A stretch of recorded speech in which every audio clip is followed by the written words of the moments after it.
This channel is proudly partnered with the What the Funk shop. Please check out their store for all sorts of products. They have dice, miniatures, Game Master screens, home decorations, and many other things. You will find the link in the description and in the pinned comment, and make sure that you use my code for a special discount.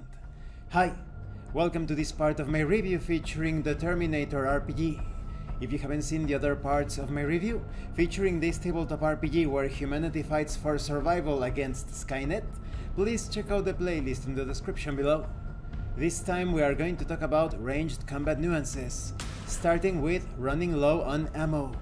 A weapon must have the required number of rounds left in its clip in order to use a specific fire mode.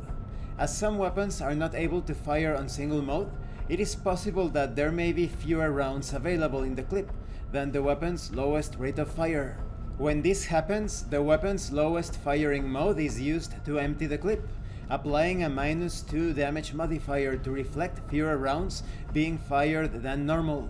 It's also important to consider that, generally, higher rates of fire come with an increase in recoil, making the chance of hitting with a single die roll harder.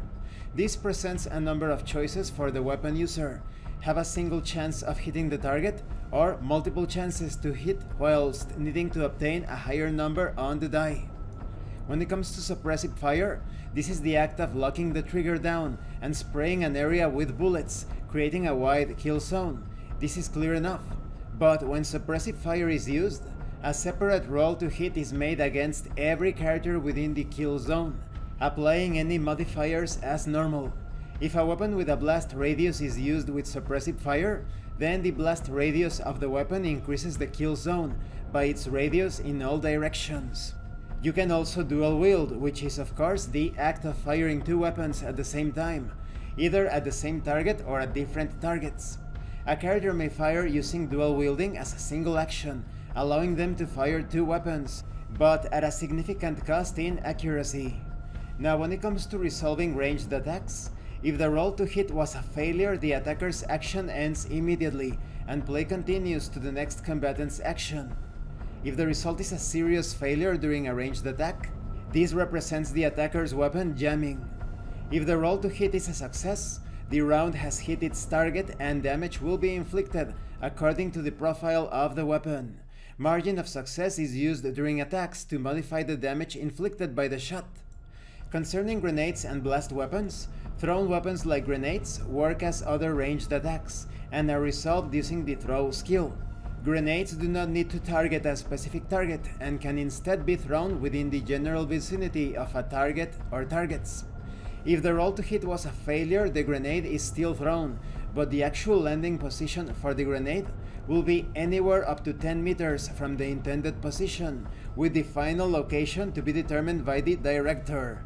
Once the final location of the grenade is determined, it will detonate, hitting every target within the blast radius that is not in cover. And these are just some of the nuances. This concludes this part of the review. In the next part we are going to talk about auxiliary actions, as well as damage. I like it that there is so much detail when it comes to these ranged combat nuances, because humans being considerably fragile when compared to the Terminators, they are going to rely a lot on ranged combat. Now, when it comes to things such as suppressive fire, I think it is quite realistic when compared to other tabletop RPGs, like for example Cyberpunk Red. The suppressive fire mode, or rather ranged combat option presented there, is quite non-lethal, not very realistic, but here it is quite simulationist. Thank you for watching this part of the review. Don't forget to leave a like, a comment and subscribe. And thank you so much to those of you that are going the extra mile to support the channel. If anyone else wishes to further support the channel, consider joining as a member or using the super thanks button. You can also check out the pinned comment below. This has been Abraham L. Jaguar, a professional game master.